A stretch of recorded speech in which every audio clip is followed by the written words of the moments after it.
আসসালামু আলাইকুম এভরিওয়ান, কেমন আছো তোমরা? আলহামদুলিল্লাহ, আল্লাহর রহমতে নিশ্চয়ই ভালো আছো। আজ আপনাদের মধ্যে নিয়ে আসলাম আমার জীবনের সাথে ঘটে যাওয়া পাদ নিয়ে একটা করুণ কাহিনী। পাদ বড়ই মারাত্মক।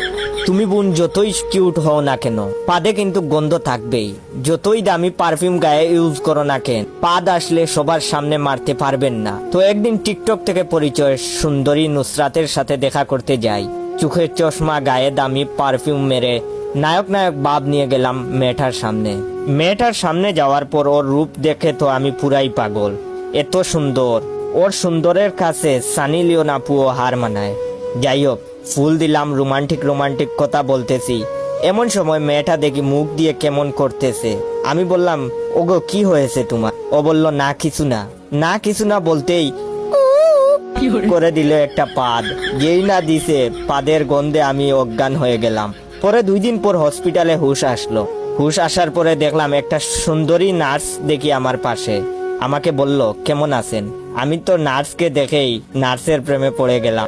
নার্স আমাকে ইনজেকশন দেওয়ার জন্য আসতেছে। এমন সময় দেখি নার্সও আমার সেই ক্রাশ মেয়েটার মতো মুখ বানিয়ে ফেলেছে। বজ্জাত বেডি বোমার মতো দিল একটা পাদ। পাদের আওয়াজ শুই না মনে হইছে বোম ফুটছে। আমি বয়ে হার্ট স্টপ করলাম।